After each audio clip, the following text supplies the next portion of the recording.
Okay.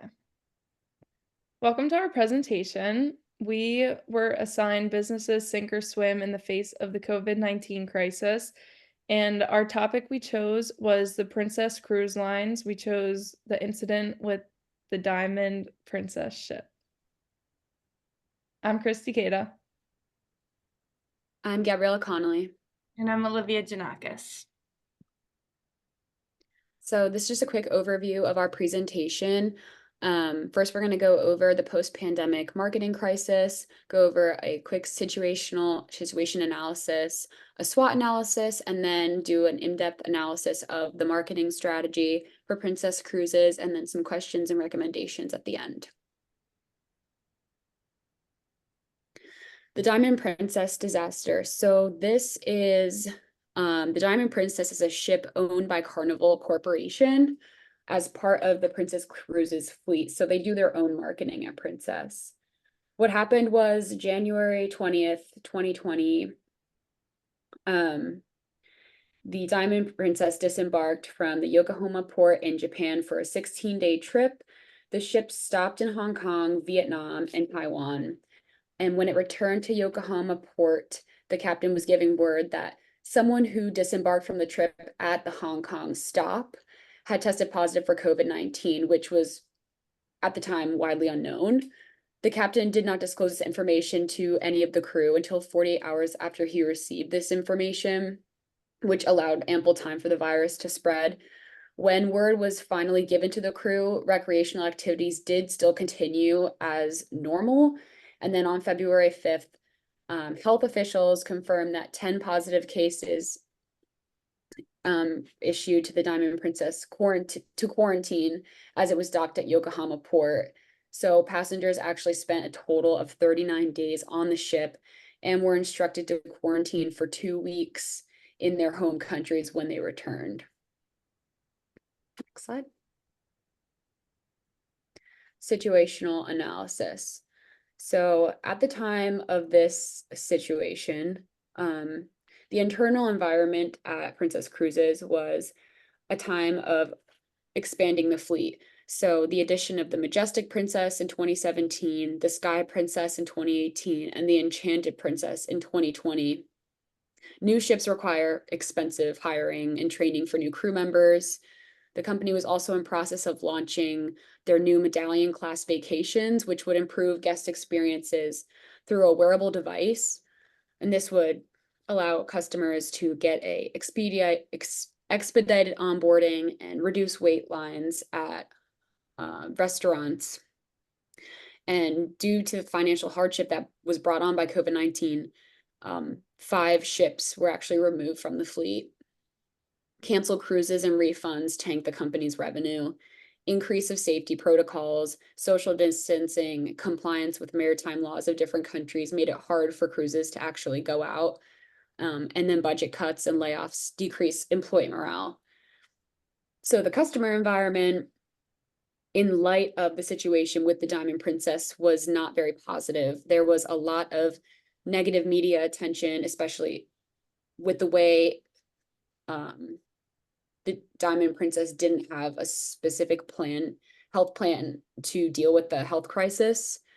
So the company was under scrutiny for their lack of a plan. And then at the time, the main population for cruises was older travelers, and those are the more at-risk people for the disease. So it made it hard for customers to want to go on cruises, and they knew they would have a lot of work to do post-pandemic to get their target market set up well. And then the external environment, customer needs are now shifting. So post-COVID, there is a totally different market segment that is going to be wanting to go on a cruise. So the customer shifts need from older travelers to younger people wanting a good cruise with good excursions and exciting itineraries, and especially cruises that had a good COVID safety plan in place. Agencies like the CDC and foreign governments have very strict guidelines and limitations that impact company operations. So that's something that is going to be needed to be worked on post-pandemic. And then in general, consumer spending decreased on leisure activities. So there's a lot less disposable income at play. So people aren't really going on vacations, much less on cruises. So that's also something that was part of the marketing plan post-pandemic. Okay, so I did a SWOT analysis, which, as we know, stands for strengths, weaknesses, opportunities, and threats.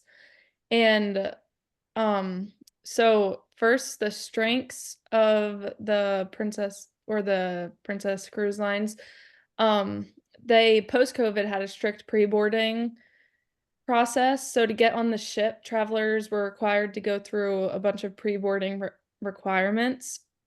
So first before they could even get on the ship, they had to get their temperature taken. If they ran a fever, then they weren't able to board the ship.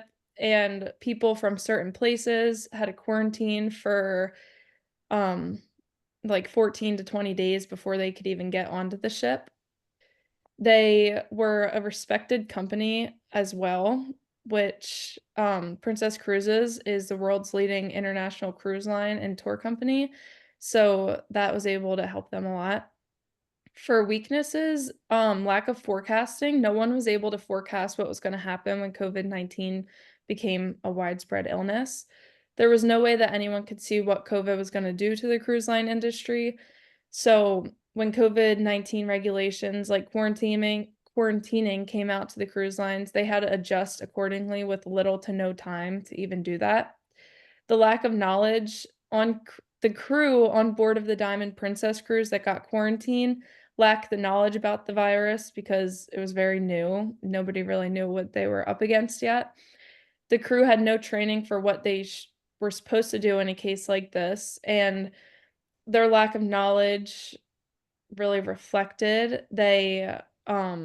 One thing that they did would they remove dishes and linens from sick people without wearing any protective equipment because they didn't know that they were supposed to. Some opportunities were new technology or vaccines. There were many people who love cruises and they go on them quite a few times a year or once a year. And when the COVID-19 vaccination shot came out, many people jumped at the chance to get it so they could get back to their cruise vacations. And threats were COVID-19, obviously. One person got on the Diamond Princess during the cruise to go to and they tested positive, which caused a widespread quarantine for weeks, and that led to a lot of negative publicity. The Diamond Princess faced a lot of negative publicity after being hit with COVID-19. People on board were posting out to social media criticizing how the staff on board were taking measures to contain the outbreak. And people also criticized the fact that there was never any professional infection control specialist on the trip to help control that.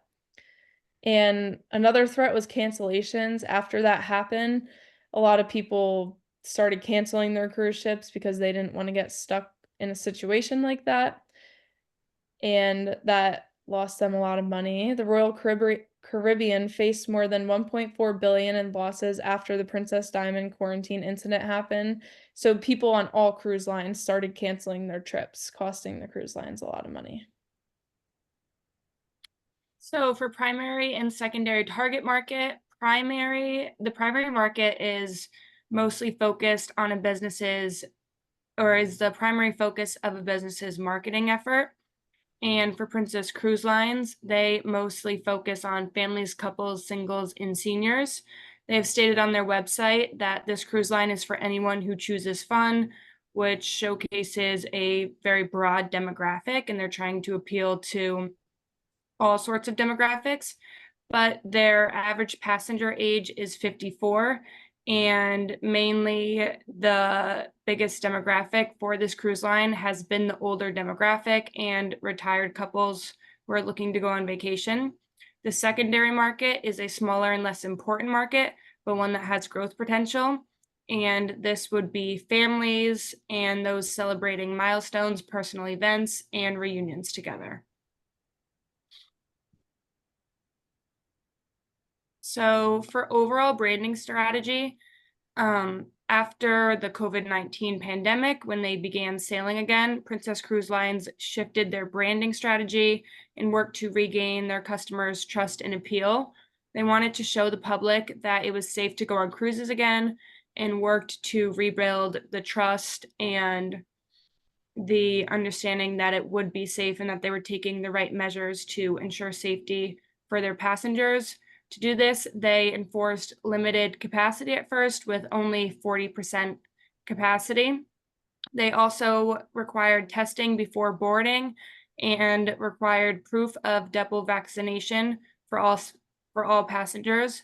They also stated that technology would be playing a major role once they started sailing again, and specifically, they enforced tracking devices that would tell passengers when a restaurant or theater is busy or when it's reached capacity. When Princess Cruise Lines began sailing again, nearly 500 days after they had to halt all operations, Tony Roberts, who is the UK Vice President for Princess Cruises, put out a statement saying, "We've been building up the crew and they've been building up the new protocols. Many of them have been on board for a few months, coming from over 30 countries, to also reassure the passengers that the crew was working hard behind the scenes to ensure that it would be safe and healthy for everyone to return." So for product and pricing strategy, so because there was a shutdown from March 2020 to July 2021, during this time, Princess Cruises really focused their product strategy on planning, meaning they focused on putting out information that looked into the future for when it would be safe to sail again. They increased engagements by posting virtual tours of the ships and ports. They also focused on promoting their product as safe and appealing, and that they would have enhanced safety measures. And in general, they really focus on promoting that they have a wide variety of destinations globally, as well as that they provide excellent service to all of their passengers. For their pricing strategy, when the pandemic ceased all operations, Princess Cruises offered future cruise credits of up to 125 of the booking value instead of giving cash reimbursements. And this strategy was aimed at retaining customers and encouraging them to rebook when it was safe to do so instead of receiving cash reimbursements. They also offer flexible booking options, flash sales, promotional offers, and bundles. For distribution and supply chain, when the COVID-19 pandemic hit, Princess Cruise Line faced countless disruptions, including the cease of all operations. Globally, there was restrictions on traveling, crossing borders, and an increase in global fuel costs. This resulted in new ships that were under construction being delayed, as well as shipping setbacks. The supply chain strategy is a very important and prominent part of the cruise industry because there are such short turnaround times at ports. It is important to have a very well-run and strategic strategy. So this includes importing and restocking of all supplies at these ports, as well as disposing of waste, refueling, and switching out crew members. Promotional strategy is creating a consistent message on all marketing channels. During COVID, it was hard for these cruise lines to advertise because there was a lot of restrictions and travel bans, and they had no clue when they were going to be up. Post-COVID, they decided that they were going to advertise by reminding everybody how much fun they used to have on cruises pre-COVID. An example of that is a marketing campaign done by Carnival Cruise Lines called Thunderstruck, which was to remind everyone how much fun they had on cruises before COVID. So they created the word and advertised all the fun things that you can do on the cruise, like ride roller coasters, eat ice cream, be with other guests from other places. And they aired these commercials all over especially during busy times like Christmas and New Year's Eve. And they use things like podcasts, YouTube videos, Instagram, Facebook, Snapchat, and anywhere else anybody could possibly see it.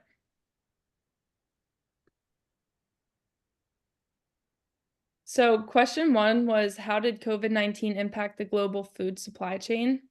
Although there was a surplus of food from farmers due to people staying home and restaurants and places that buy in bulk not being open, there were many port restrictions across the world, making it harder for cruise lines to get their fresh food. The cancellations of cruises left the cruise lines with a surplus of food that would be left to spoil and be thrown away. The cost of food increased, which caused the cruise ships' operational costs to increase, which led them no choice but to increase their prices. And to help alleviate the issue, some cruise lines decided that they were going to start locally sourcing so that they would have less disruptions if anything ever happened like this again. Question two, identify prominent changes in consumer behaviors and preferences and how these events will change businesses in the future. So off the bat, after COVID, the market for cruises is more segmented. In regards to vacation and cruising demand, the demand for cruises actually has increased since COVID, and there's been a greater demand for more niche cruises that cater to certain audiences and different market segments. And they have especially Princess Cruises has expanded to include boutique ships with unique itineraries, excursions to attract customers and looking for their trip of a lifetime. Next slide. How can businesses adapt quickly to crises with new tactical decisions? Businesses can adapt by doing a situational analysis, making sure they're staying customer-centric throughout the whole thing, having clear lines of communication and making sure the communication is top down so everybody's on the same page, having strong leadership, just so there's a centralized decision-making panel so everybody, again, is on the same page. And market orientation is important, constantly responding to customers' needs and building lasting relationships. This is super important when there is a crisis because customers need to feel like they are being thought of when the situation is being handled. And strategic flexibility, useful for managing high competitive intensity. So this would be important to implement during a crisis because there's all the other cruise lines are trying to get the last bit of competition that they can before they're being shut down. Next slide.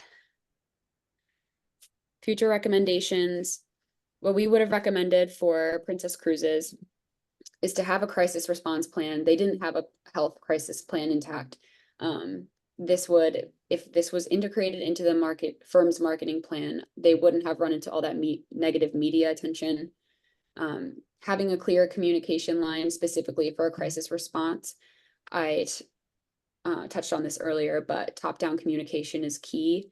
And then support corporate social responsibility, CSR initiatives, and invest in those relationships with governments and authorities to make sure that there is only positive responses from the media and from governments, because the worst thing for a cruise line is for people to think that it's not safe, especially in the midst of a pandemic. And these are our resources. There's a second page as well. And photo attributions. And that's it.